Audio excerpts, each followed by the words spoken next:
Government को challenge करने की प्लानिंग शुरू कर दी। ये कोशिश बाद में रावलपिंडी कॉन्स्पिरेसी के नाम से फेमस हुई।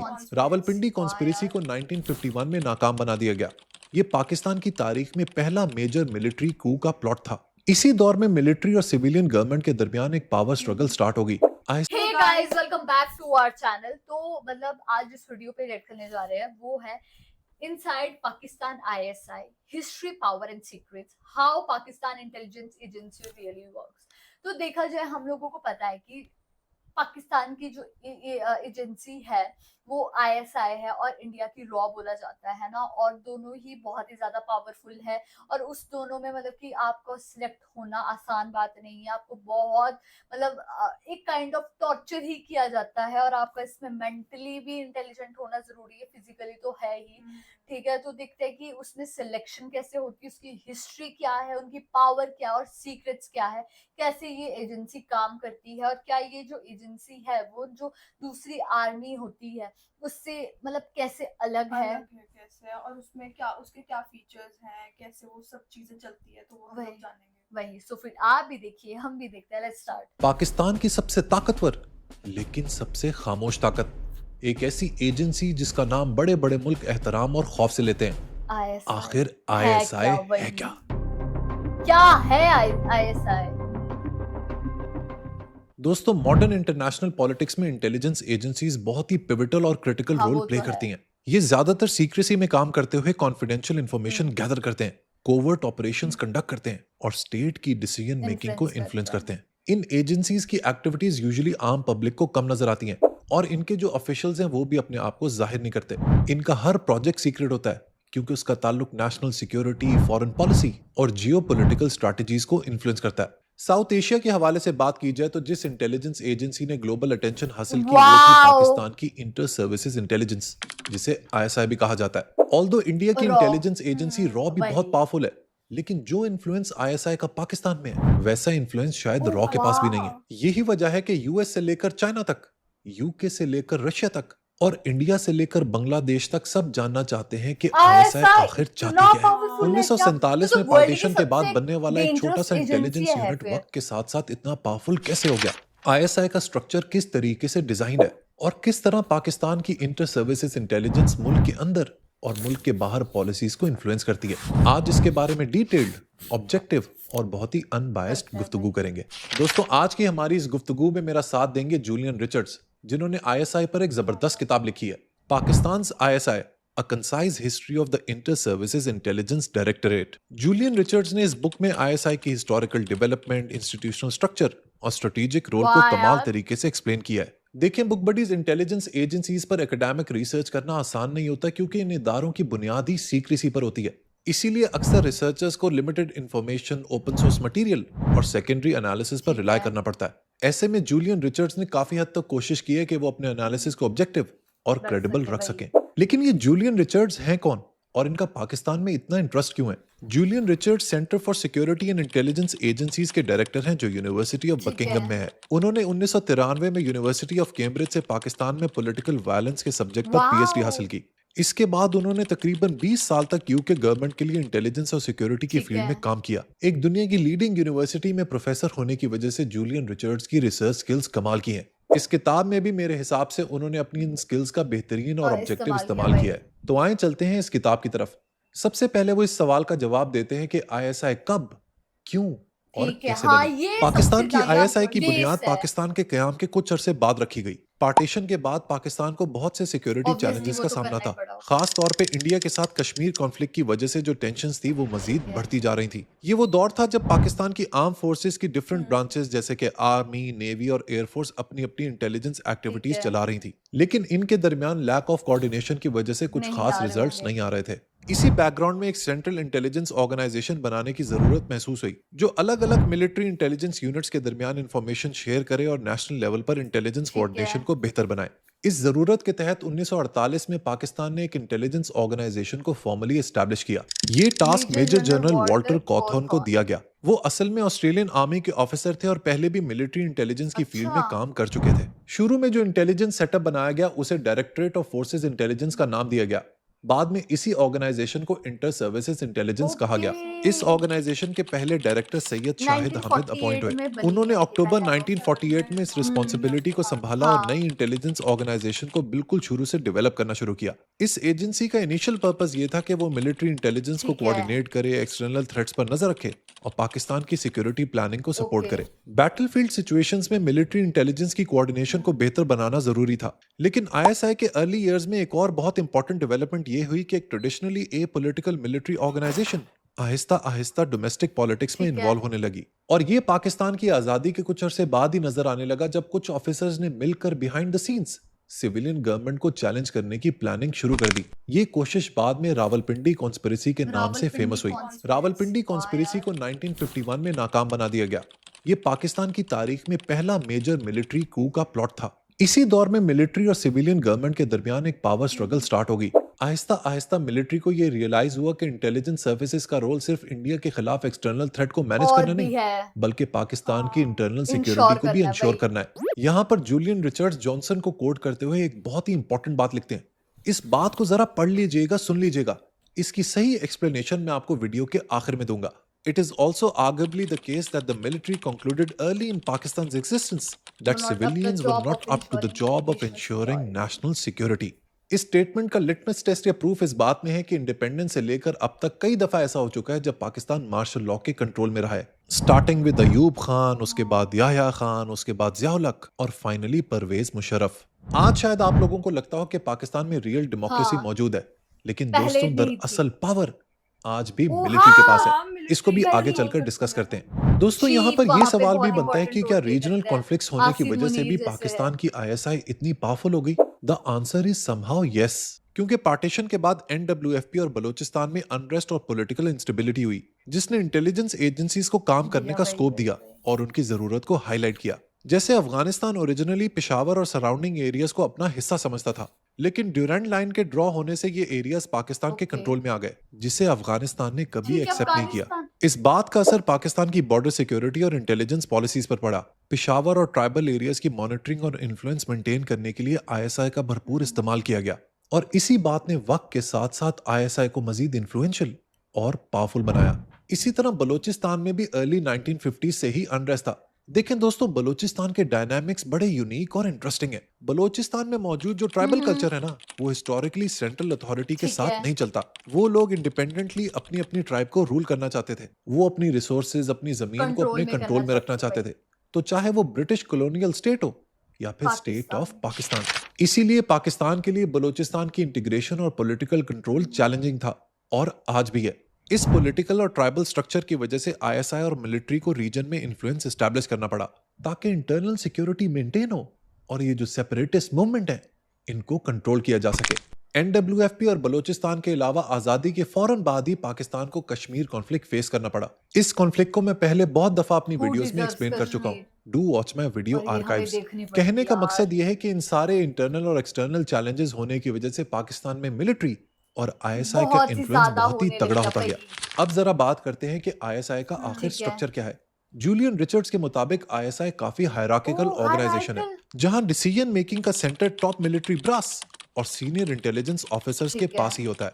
एजेंसी के अंदर मुख्तलिफ विंग्स ऑपरेट करते हैं, जिनमें इंटरनल इंटेलिजेंस, एक्सटर्नल इंटेलिजेंस और कोवर्ट ऑपरेशंस शामिल हैं। हर विंग का अपना चेन ऑफ कमांड और रिपोर्टिंग सिस्टम है, जिससे स्ट्रिक्ट डिसिप्लिन और कंट्रोल के साथ ठीक है, मेंटेन वो किया तो हमें जाता पता है। ही अगर है टॉप यार। पोजीशन की बात की जाए तो आईएसआई को लीड करता है एक okay, director director general. General इस पोस्ट पर ISI को यूजुअली lead एक ऑफिसर करता का टेन्योर 2 ठीक से 3 है। साल तक होता है। नाम तो आईएसआई का इंटर सर्विसेज इंटेलिजेंस है, लेकिन इसकी टॉप पोजीशन सिर्फ पाकिस्तान आर्मी के ऑफिसर्स के लिए ही रिजर्व्ड होती है। नेवी या एयरफोर्स के ऑफिसर्स को डीजी की पोस्ट पर अपॉइंट है। नहीं किया जाता। आईएसआई के लीडर को सिलेक्ट करने का प्रोसेस फॉर्मल है। कुछ कैंडिडेट्स की लिस्ट प्राइम मिनिस्टर को प्राइम फॉरवर्ड की जाती है और जीएचक्यू में एक सेरेमनी होती है जहां पे कैंडिडेट का नाम अनाउंस किया जाता है। कहने को तो ये डिसीजन प्राइम मिनिस्टर लेता है, लेकिन दोस्तों दरअसल ये डिसीजन ऑलरेडी हो चुका होता है। I इसका thought- मतलब यह है कि डीजी की सिलेक्शन का प्रोसेस इसका लार्जली decision मिलिट्री वही डिस्क्रेशन होना। के अंडर ही होता है आर्मी हाँ। और यहाँ पर प्राइम मिनिस्टर का तो फिर रोल सिर्फ प्राइम मिनिस्टर सेरेमोनियल तक होता जाने है। की इसका जरूरत प्राइम क्या है? एग्जांपल हमें रिसेंटली 2021 में मिलता है, जब चीफ ऑफ आर्मी स्टाफ ने लेफ्टिनेंट जनरल नदीम अंजुम को सिलेक्ट किया, जिसको initially prime minister Imran Khan ने रेजिस्ट करने की कोशिश की। लेकिन मैंने आपको बताया ना कि पाकिस्तान में असल पावर मिलिट्री के पास होती है, लिहाजा इमरान खान को वही जो करना पड़ा military चाहे जो वही। मिलिट्री चीफ ने कहा। इसके अलावा इस किताब का जो चैप्टर 3 है वो भी बड़ा इंटरेस्टिंग है, क्योंकि उसमें जूलियन रिचर्ड्स ने आईएसआई की लीडरशिप के बारे में बात की है। वो लिखते हैं कि एजेंसी की लीडरशिप मोस्टली आर्मी ऑफिसर से आती है और सिविलियन सिर्फ सपोर्टिव और एनालिटिकल शामिल रोल्स होते में हैं ही वही। शामिल होते हैं। इसका मतलब यह है कि स्ट्रेटेजिक और पॉलिसी रिलेटेड डिसीजंस लेने की पावर हाथ में है मिलिट्री के वही। हाथ में ही है। ये इंपॉर्टेंट इसलिए भी है क्योंकि मिलिट्री के पास जो डिसिप्लिन है वो पास सिविलियंस के नहीं पास होता मौजूद वही। नहीं होता। पाकिस्तान में आईएसआई अपने इंडिपेंडेंट ऑपरेशंस के साथ साथ मुख्तलिफ इंटेलिजेंस और लॉ इन्फोर्समेंट एजेंसीज के साथ क्लोजली कोऑर्डिनेट करती है ताकि नेशनल सिक्योरिटी और रीजनल स्टेबिलिटी मेंटेन हो सके। आईएसआई के इंटीग्रेशन पीआईसी यानी कि पाकिस्तान इंटेलिजेंस कम्युनिटी के फ्रेमवर्क के जरिए होता है, जो मुख्तलिफ इंटेलिजेंस एजेंसीज को हार्मोनाइज करता है और स्ट्रेटेजिक डिसीजन मेकिंग के लिए अम्ब्रेला सपोर्ट प्रोवाइड करता है। साथ ही एफआईए यानी कि फेडरल इन्वेस्टिगेशन एजेंसी के साथ coordination domestic crimes, cyber threats और ऑर्गेनाइज्ड क्रिमिनल नेटवर्क्स की इंटेलिजेंस और ऑपरेशनल शेयरिंग के लिए ठीक होता है। है ताकि टेररिज्म और इंसर्जेंसी के थ्रेट्स इफेक्टिवली किए टैकल जा किए जा पाए। सकें। नैक्टा यानी नेशनल काउंटर टेररिज्म अथॉरिटी के साथ इंटरेक्शन आईएसआई की काउंटर टेररिज्म और प्रिवेंटिव स्ट्रेटजीज को वाओ स्ट्रेंथन करता है, जहां जॉइंट ऑपरेशंस और इंटेलिजेंस शेयरिंग की इंपॉर्टेंस हाय बहुत वही। हाई है। इसके अलावा इंटेलिजेंस ब्यूरो भी आईएसआई के साथ मिलकर डोमेस्टिक पॉलिटिकल इंटेलिजेंस और इंटरनल सिक्योरिटी के मैटर्स मॉनिटर करता है। जूलियन रिचर्ड्स के मुताबिक आईएसआई के कल्चर का मेन सेंटर ऑफ ग्रेविटी ये है कि वो किसी भी सिविलियन गवर्नमेंट को ट्रस्ट नहीं करते और जब चाहते हैं वो उसमें कर अनरेस्ट सकते हैं पैदा वही। कर सकते हैं। रिचर्ड्स के मुताबिक पाकिस्तान के मिलिट्री रिजीम्स ने इस्लामिक नैरेटिव्स को अपनी गवर्नेंस और पब्लिक मैसेजेस में इंटीग्रेट किया हुआ है, क्योंकि पाकिस्तान की बुनियाद ही एक इस्लामिक आइडेंटिटी और इंडिया से अलग होने के आइडिया पर रखी गई थी। ये इस्लामिक सिंबलिज्म और नेशनलिस्ट आइडियोलॉजी पाकिस्तान के मिलिट्री और आईएसआई के कल्चर का कोर एलिमेंट है। आईएसआई और मिलिट्री के कम्युनिकेशन प्लेटफॉर्म्स को एनालाइज किया जाए तो ये 3 प्रिंसिपल्स अक्सर इनकी वेबसाइट और डॉक्यूमेंट्स पर ओके। हाईलाइट किए जाते हैं। ईमान Faith यानी and कि trust faith and Allah trust in वही। अल्लाह, तकवा फियर ऑफ अल्लाह और Fight for जिहाद the lordship fight of for the Allah। Lordship मतलब ऑफ अल्लाह। पूरा जैसे ये एलिमेंट पाकिस्तान शो है वो करते हैं अल्लाह कि का नाम इस्लामिक बोलते वैल्यूज हैं। और मिलिट्री प्रोफेशनलिज्म बहुत ही गहरे तरीके से आपस में इंटीग्रेटेड है और यही आईएसआई के वर्ल्ड व्यू को डोमिनेट करते हैं। अगर कैपेबिलिटीज की बात की जाए तो इस बात में कोई डाउट नहीं कि आईएसआई काफी ओके, स्किलफुल है। स्किलफुल ओवर भी द पास्ट बहुत है। 77 इयर्स आईएसआई ने ना सिर्फ अपने आप को टेक्नोलॉजिकली तगड़ा किया है, बल्कि ह्यूमन इंटेलिजेंस के मैदान में भी काफी इनरोड्स वाओ। बनाए हैं। जूलियन रिचर्ड्स के मुताबिक इंडिया का स्पाई नेटवर्क हिस्टोरिकली काफी एक्सटेंसिव था, लेकिन पाकिस्तान ने इसका रिस्पांस एसिमेट्रिक वॉरफेयर स्ट्रैटेजी के जरिए दिया। इस स्ट्रैटेजी का मतलब था कि डायरेक्ट कन्वेंशनल वॉर की बजाय इंडिया को स्मॉल स्केल कोवर्ट ऑपरेशंस और कंटिन्यूअस प्रेशर के जरिए एंगेज रखा जाए।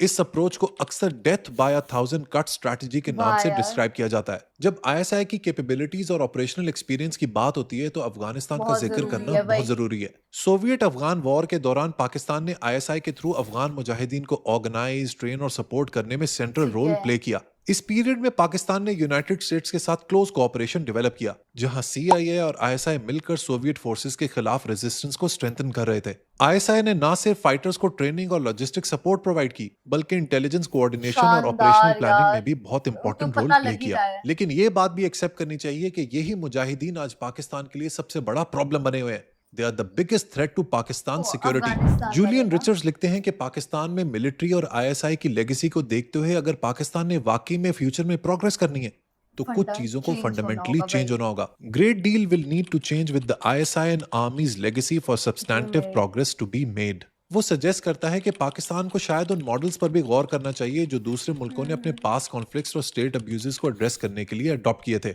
मसलन वो साउथ अफ्रीका के ट्रूथ और रिकंसिलिएशन कमीशन का जिक्र करता है, जहां अपार्थाइड के बाद सोसाइटी को रिकंसाइल करने के लिए ट्रूथ टेलिंग और अकाउंटेबिलिटी का प्रोसेस शुरू किया गया। इसी तरह अर्जेंटीना में मिलिट्री डिक्टेटरशिप के बाद डर्टी वॉर के हवाले से नेवर अगेन का स्लोगन वाह अडॉप्ट किया यार। गया, जिसका मतलब था कि फ्यूचर में स्टेट रिप्रेशन और अब्यूजेस नहीं दोबारा होंगे, रिपीट वही। नहीं होंगे। रिचर्ड्स कहता है कि पाकिस्तान में भी मीडिया क्रिटिसिज्म को सप्रेस करने का कल्चर और उन लोगों के खिलाफ टॉर्चर, डिसअपीयरेंसेस और एक्स्ट्रा जुडिशियल एग्जीक्यूशंस जैसे एलिगेशंस जो स्टेट के लिए सिडिशियस समझे जाते हैं, ये सब पाकिस्तान और आईएसआई की रेपुटेशन पर एक सीरियस वाह। मार्क छोड़ देते हैं। लेकिन रिचर्ड्स इस बात को भी एक्नॉलेज और अप्रिशिएट करते हैं कि आईएसआई के अंदर बहुत से ऐसे ऑफिसर्स हैं जिन्होंने सालों तक प्रोफेशनलिज्म और कमिटमेंट से काम किया है। उनका कहना है कि फ्यूचर में अगर एनलाइटेंड और रिफॉर्म माइंडेड लीडरशिप अगर आईएसआई को चलाए तो वो ना सिर्फ अपनी रेपुटेशन, अपनी क्रेडिबिलिटी, बल्कि पाकिस्तान की स्टेबिलिटी में सही भी सही मानों में बहुत True। जबरदस्त रोल प्ले कर सकती है। देखिए दोस्तों, रियलिटी ये है कि चाहे पाकिस्तान हो, कोई सिविलाइजेशन हो, कोई मुल्क हो, कोई भी सोसाइटी हो,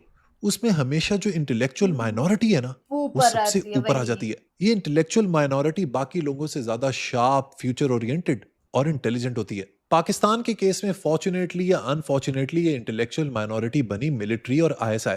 सिविलियंस ने इस तरीके का गूफ अप किया, इस तरह की बेवकूफियां दिखाई that eventually military had to वही स्टेप इन। और अब सिविलियंस का सारा दूसरी तरफ रोल जो आर्गुमेंट ये प्ले होता है है कि वो भाई मिलिट्री मिलिट्री ने करने उन्हें लग चांस ही गया। नहीं दिया, उनके इंस्टीट्यूशंस को डेवलप ही नहीं होने दिया, लिहाजा दे वर लेफ्ट बिहाइंड। इस क्लेम को भी जरा टेस्ट कर लेते हैं। आज जरा आप कराची की सड़कों पे निकले जो सिविलियन गवर्नमेंट के कंट्रोल में है, और फिर उसके बाद आप किसी कंटोनमेंट एरिया में जाएं, आपको आपके जवाब मिल सवाल का जाएगा भाई। जवाब मिल जाएगा। आप चाहे इमरान खान के सपोर्टर हैं, नवाज शरीफ के हैं, जरदारी के हैं या किसी और पार्टी के, रियलिटी ये है कि पाकिस्तान में आज सिर्फ एक ही ऐसा इंस्टीट्यूशन है जो ऑर्गेनाइज्ड है और डिसिप्लिन है, वो डिसिप्लिन है है, और वो है मिलिट्री। ट्रू। अब भाई जब वो डिसिप्लिन्ड है, ऑर्गेनाइज्ड है तो ऑर्गेनाइज्ड है, तो पावर ऑफ तो कोर्स वही पावर है। का स्ट्रक्चर नेचुरली उन्हीं की तरफ टिल्ट होगा, और वो इसी बात का फायदा उठाते हैं, और उन्हें फायदा तो उठाना भी उठाते चाहिए। वो। क्योंकि अगर आप पीपल्स पार्टी जैसी पार्टीज के हवाले मुल्क कर देंगे तो वो उनका वही हाल करेंगे जो आज कराची वही का है। मेरी इन बातों को ना सोच दोस्तों रखी आपने होती है वहां पे तो। पॉलिटिकली, इमोशनली या पॉपुलिज्म के इन्फ्लुएंस के अंडर नहीं देखना। ऐसा नहीं है कि ये इंटेलेक्चुअल एलीट सिर्फ मिलिट्री और आईएसआई में ही मौजूद है।